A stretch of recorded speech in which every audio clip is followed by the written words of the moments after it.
Mr. Curtis, if you would come forward. I would ask the court reporter to swear the witness. Mr. Curtis, would you please state your full name for the record? Name is Clinton Eugene Curtis. And what is your profession? I'm a computer programmer. Mr. Curtis, are there programs that can be used to secretly fix elections? Yes. How do you know that to be the case? Because in October of 2000, I wrote a prototype for President Congressman Tom Feeney at the company I worked for in Oviedo, Florida, that did just that. It would rig an election? It would flip the vote 51-49 to whoever you wanted it to go to and whichever race you wanted to win. To whoever you wanted to win.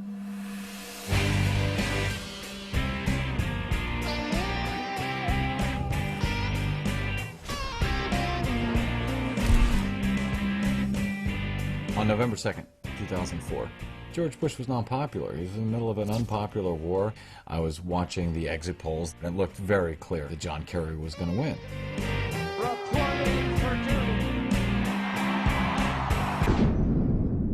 And then all of a sudden, the numbers that were coming in did not match up with what was coming in from the exit polls, and it didn't make any sense. It just didn't make any sense. Late in the evening, 6 states that exit polls showed were going to Kerry suddenly veered off to Bush.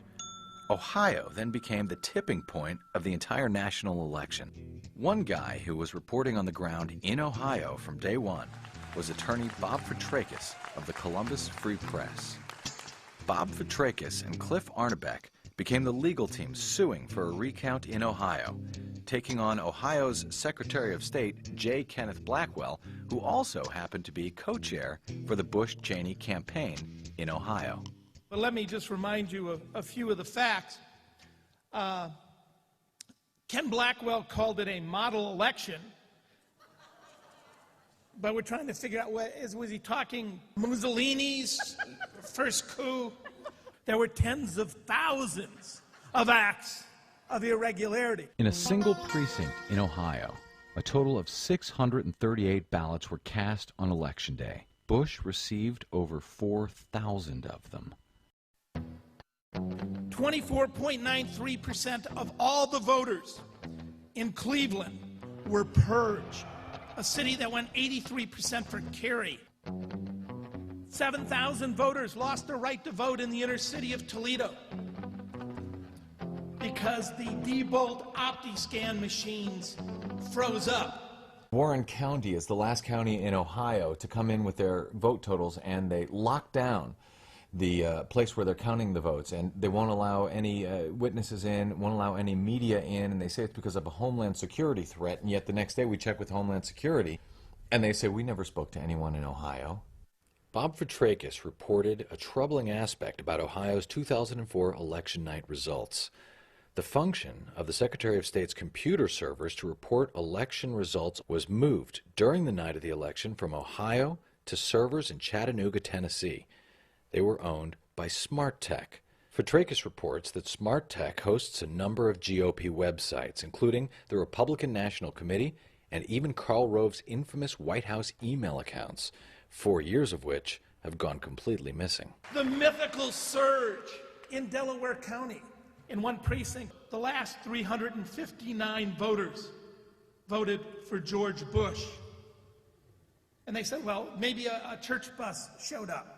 Well, not everyone lives at the same address unless you're a follower of David Koresh. The Green Party and the Libertarian Party turned out to be huge heroes because they stepped up and said, we want to recount in Ohio. You guys, were presidential candidates. You could say, we want to recount. Well, you only got 7 votes in Ohio. Don't care. We want to recount. Maybe I got 10. That's right. That's what I want to know.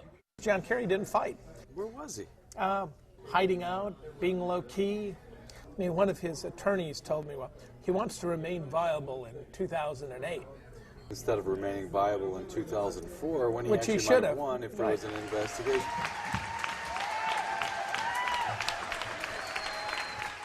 Congressman Conyers went to Ohio to make his report on what had gone wrong in the '04 presidential election. He's one of the most respected men in Congress. He's the Democratic leader of the Judiciary Committee. And they did a great job. what happened in Ohio, simply. It was corruption on a very great scale, involving a Mr. Blackwell, Secretary of State of Ohio. And the report was very well done, very legalistic in the best sense, constitutional. I wrote a preface to it. The New York Times refused to review it. The Washington Post did not review it. The Wall Street Journal, well. And of the major papers, only the Boston Globe looked at it, and then they didn't do much about it. If you saw that George W. Bush, in fact, did not win Ohio, and that John Kerry actually won Ohio, how would you feel about that? I would feel sick. Does anybody here think that John Kerry should become the president? You're in favor of George Bush being president, even if the other guy got the most votes? I don't think he did, but yes. If that were the case, yeah. Wow, that's not very American, sir. But I have yet to see any proof that anything was counted incorrectly. I initially started my blog because the corporate mainstream media, frankly, was not doing their job. I was seeing things that needed to be reported and talked about. I talked about them, and people started to take notice, including the mainstream media, Washington Post and so forth, who would link to me and report on what I was reporting, but wouldn't do it themselves, and still are not doing it themselves. Will there be a realistic investigation of the 2004 election? Because at this point, the votes in Ohio have not been counted, not even once. The same kind of crass effort to stop the black vote that was exposed in Florida, I know for a fact took place in Georgia and probably all across the South. I'm in Tennessee to attend a national conference on election fraud. A man named Bernie Ellis organized the conference called Gathering to Save Our Democracy. Clint Curtis is the whistleblower from Florida. Yeah. So he's going to show how you can hack into a system.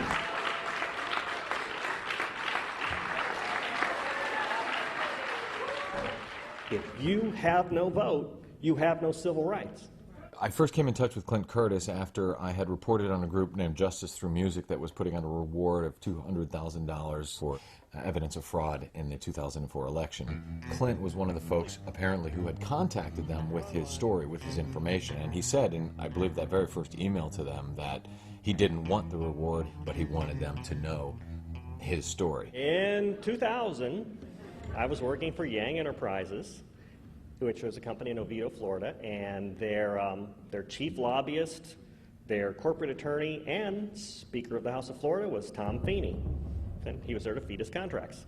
So he came in one day, one of my first introductions to him, and he wanted us to build a vote-flipping software. He's the Speaker of the Florida House, or about to be. Right. He comes into Yang, where you're working. He came in and he wanted a vote fraud system to be built. He wanted a vote fraud system to be built? He wanted a program that could flip the votes without anyone seeing it. He wanted it to be able to be run on a touchscreen machine. Okay.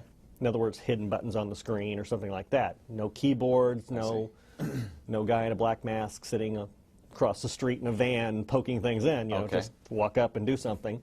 And he wanted the source code to be written in such a way that the manipulation was hidden even if you saw the source code. Is that possible? It's not possible. If it's there and someone takes the time to look, you can't hide it. So I told him right up front that as long as you can see the source code, you can't hide it. Cannot hide it, can't be done. And what did he say? Well, Mrs. Yang cut me off and said... Who's Mrs. Yang? Mrs. Yang is the head of the company. All right. And she cut me off and said, we'll build it for you. Give you something to show. Did you understand that he was asking you to do something that was illegal? I was a Republican. I thought Tom Feeney thought the Democrats had something planned. Okay. And he was trying to prevent it. So I built it, delivered it the next day to her. I had a little document all written up on, you know, how, in order to make sure that, you know, fraud was found, what elements